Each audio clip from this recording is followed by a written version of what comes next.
Saturday's election in Osun State, southwest Nigeria, where the governor of Osun State, Isiaka Adeleke, was re-elected. Right. Ademola Adeleke. Ademola Adeleke, Yes, thank you. Well, a lot of things actually did happen in favor of the governor, in spite of the weight of the federal government. Yes. One, that name, The Adeleke. Adeleke. He had a brother, at least one of his elder brothers, who used to be a senator and who used to be the governor of that state, who passed on some time ago, that's fondly called Sherubawan. And I wasn't surprised when Ademola Adeleke, His Excellency, described himself as a bulldozer. Yes. Because the literal meaning of bulldozer and Sherubawan, they're not too far apart. True, is a sitting governor. Right. I've always maintained this. It is unfortunate that most of our politicians don't understand the fact that your scorecard alone for your first term can be the key to your second term. Yes, all you need. But because a lot of them try not to do really nothing significant or substantial in their first term, they now start running helter-skelter. They now start, they start getting uncomfortable. When you look at Governor Alex Oti's Excellency, I did say, and I still maintain, even Oti's opponents in next year's election will campaign for him.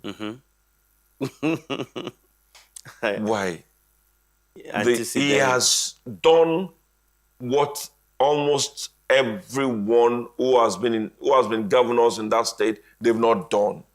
And it started from the first 100 days, from the first 6 months, and the state is never the same. So that person will win with a complete landslide.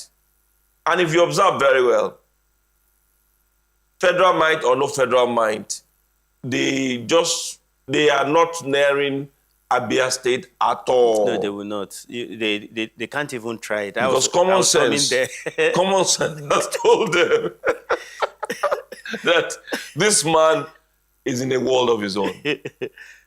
You know, common sense is not common practice. So we might not just come to the conclusion that they will not show up in Abia State. Okay. Just anything can happen in politics. They should go. Back to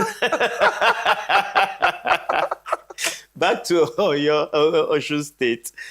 What we saw play out on Saturday was a victory for democracy, which we did mention earlier.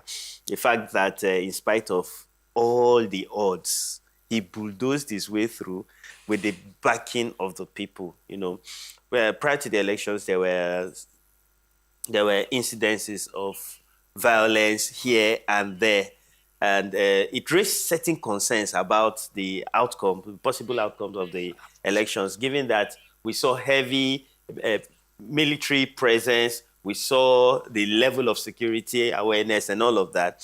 But essentially, what played out was more like a miracle, if you ask me, because even the governor, when he voted, I followed the elections to the point where he voted, he came out to make a statement. You know, a second. Yes. We did say we have 3 guests on our program this morning. The very first one, Comrade Olufemi Losin, who is actually the executive director of the Center for Public Accountability and the National Secretary of the Campaign for Democracy, CD, has joined us this morning. Comrade Losin, it's a pleasure to have you on our program this morning. Good morning. Good morning. Thank you for having me. Right. Well, I learned that you were in Osun even a week before the election. So, and Yes. you were also an observer for the Osun election, and this makes you a perfect guest for our discussion when we want to talk about the election. First and foremost, we did see that the election, there was heavy military.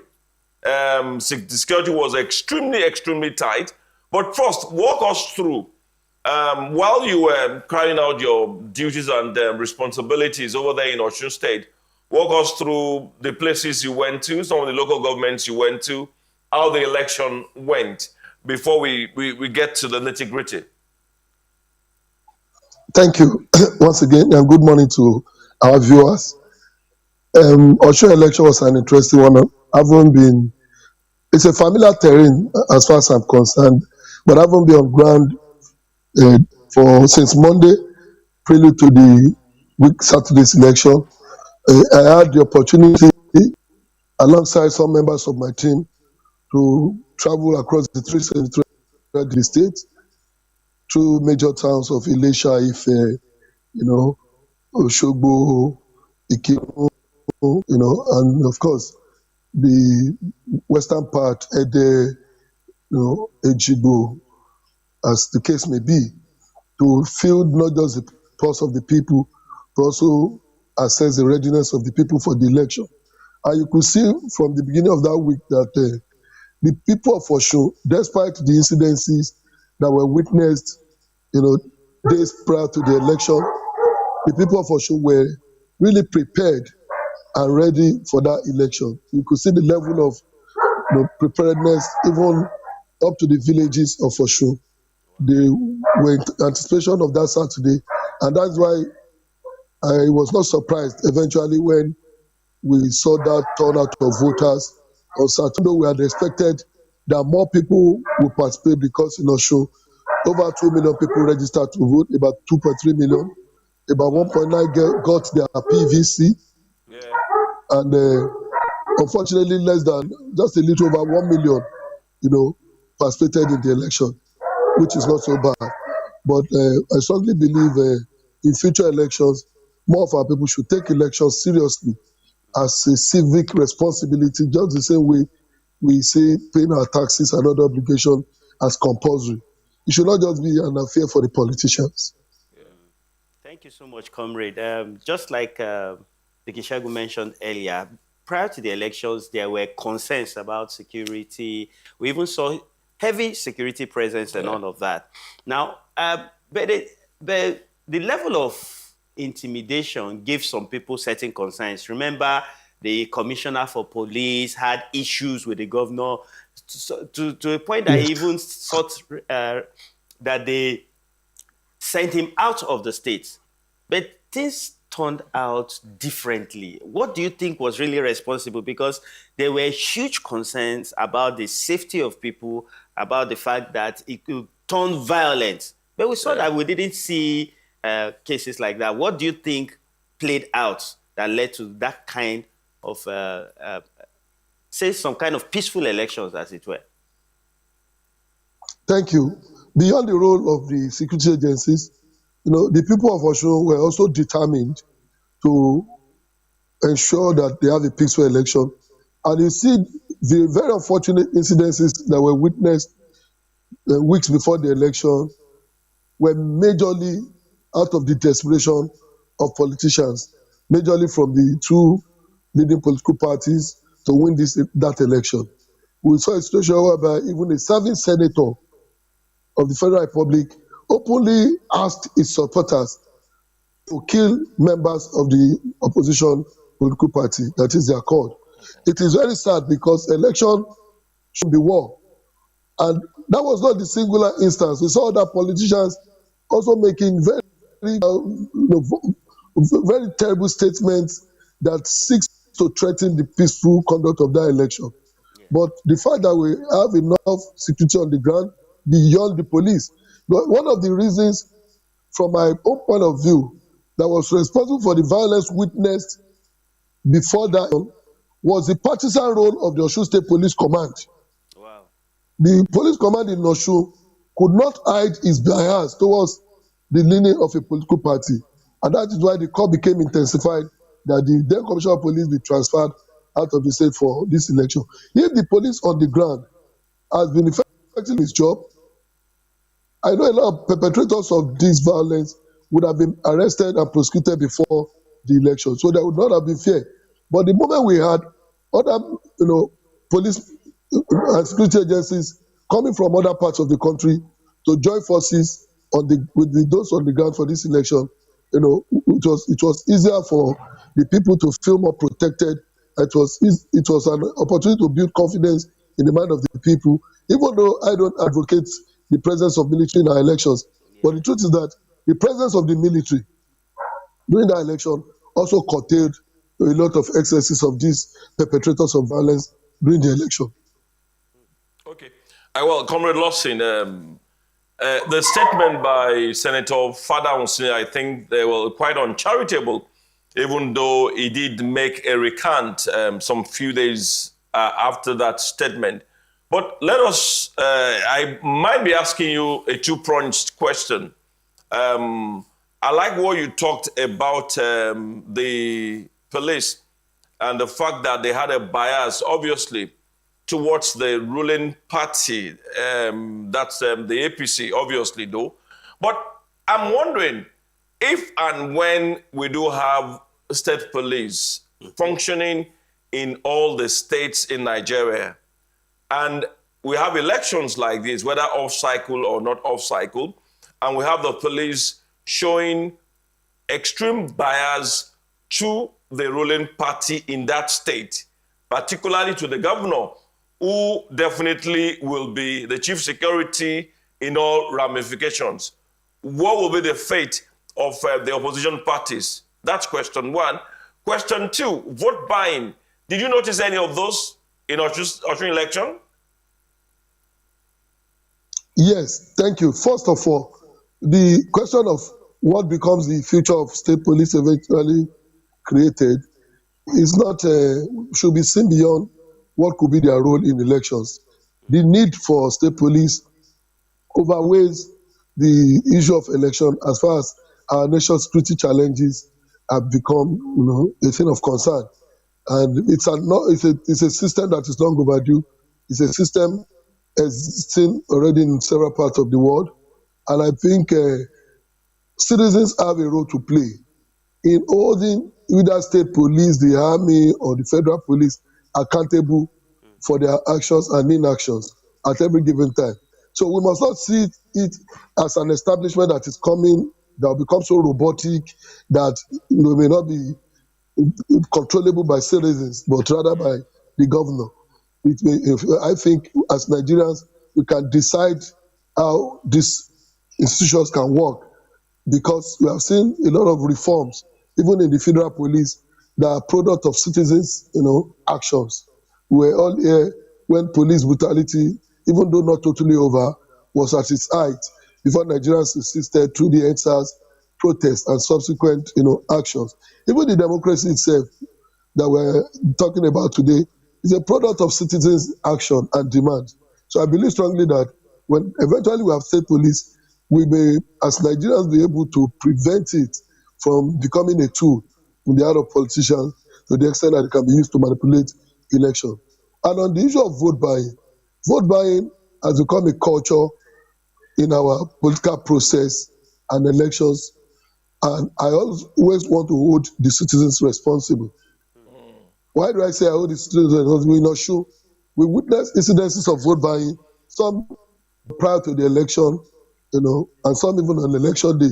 But what was different in Osun is the fact that the presence, it's an off-season election. The presence of the number of observers we had, foreign monitors, the media, very massive, and the security agencies minimized the audacity with which politicians would have been buying vote. As we have seen them carrying cash to polling you, but they were doing it in a tactical manner. Politicians will always have their way. They could stay some 3 weeks away, ask you to go and vote, bring the evidence of your voting for their party, and take your cash. Some may have even done electronic transfer to voters. Politicians are becoming more sophisticated. Some even shared rice as a means of sharing right this election is also vote buying. Yeah. Vote buying is not what happened at the polling station alone. Anything done to manipulate, the opinion of voters is vote buying. Wow. But why do I say I hold Nigerians responsible? We did, like I told you, we were on the ground for 1 week. We had a lot of interface. We had a lot of engagement. We had training for observers. And one thing I realized that the weapon that politicians use most is the apathy of our people to elections.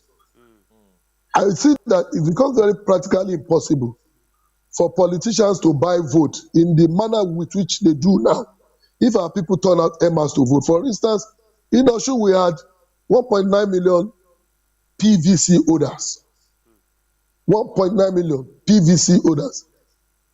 Then we had only about 1 million people coming out to vote, leaving out 900,000, idle, onlookers, which should have been at the poll. So the fewer the number of people that are voting, the easier it becomes for politicians to buy vote. Because imagine having 2 million people participating in an election, except bankrupt your state. How easy would it be for you to pay 50,000 naira per voter, targeting 2 million people? It will reduce the tendency for votes. Yes. For vote buying. Yes, but because our people sit back, they don't want to. So, and all those violence and all those things you saw were deliberate tactics to scare people away from voting, so that you can have a very few number of people coming out to vote. And the fewer the number of people that comes out to vote, the easier it becomes for politicians, to buy vote. So, of course, it's still a major issue in our elections. Okay. But there were a lot of wins during these recently concluded elections in Osun State. We did say that it's a victory for the people. And one of the things my concerns would be how this can be replicated across board, given that the general elections are just by the corner. Do you think it is possible that we can take the lessons from what's played out in Osun State, given that the federal might was very present? Yeah. We saw very influential politicians show up on behalf of the ruling party at the center. Governors. Yet, governors came out en masse. Yet, with the escorts. We saw how things play out. Could this be an indication of things to come 2027? The ultimate decider in every election will be the people. But when the people refuse to play their role, then the politicians becomes, who decide elections.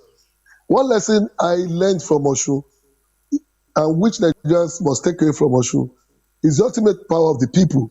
Because from the reality on the ground, even before the election, you will agree that majority of people are very comfortable with the governor.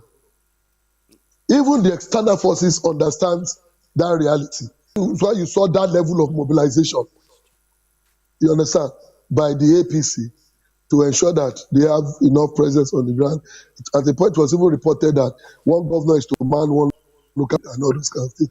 But it didn't work out the way they had planned, not because there were no federal might, not because APC was not in control of the security agencies, not because people did not even criticize INEC, saying, it is President Bola Tinubu that appointed the chairman. No, it was because the people were resolute. People didn't just vote and went back. People followed their vote to the collation centers. People ensured that their vote results were uploaded on IREV. And that is very funny. As at 6 p.m. on Saturday, we've had close to 90% of, election results already uploaded on IREV. By 6 p.m. we have already had the projected winner for that election. So the people have a role to play. Number one, making sure that we take election as a serious business. A lot of Nigerians still see election as a business of the politicians. No, these are people who determines our future, who determines how much we buy things in market in most places, who determines what kind of healthcare education our children will have in most circumstances. And we now say the process electing them is not our business, it's the business of politicians. Nigerians must change this attitude. Wow. Well, Dr. Olufemi Losin, National Secretary of the campaign for democracy. It's been a pleasure having you this morning on our program. You've actually shared so much light on that election, and thankfully your presence has helped us to understand how it really did go. Thank you so much, Comrade Lawson. Thank you, thank you, thank you. Thank you very much. Thank you to the entire Love World family. Thank you. Thank you. Right. The entire Love World family. I love that. I love that. I love that. We have about 2 guests that will be featuring in the next few minutes, but 1 or 2 sentences from you, 1 or 2 comments from you regarding Dr. Lawson's...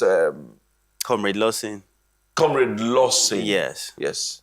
No, for me, it's just what he reiterated what we have said over the course of time about elections and the level of apathy, level of participation and all that. What we need at this point in time is for Nigerians to see what played out in Osun as a possibility of what will happen come 2027.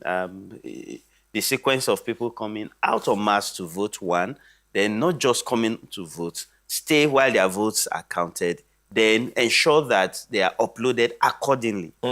If we can do that at every level, it will influence drastically the results that will play out. And we have always maintained that the fewer the people coming out for elections, the higher the chances of politicians to manipulate. We must understand that the day you refuse to come out, someone who has access can use those votes. So Nigerians should realize that we have the power. We must come to that realization. We do have the power. Yes, we do. Okay. It's on the Tuesday edition of the award-winning Morning Flight and award-winning station Love World XP, where there is a convergence of faith and entertainment. We'll go on a break now. When we come back, Dr. Akin Olaniyan and Comrade Lanre Fadaunsi will be joining us, and we're still talking about Saturday's election in Osun State. Do stay tuned.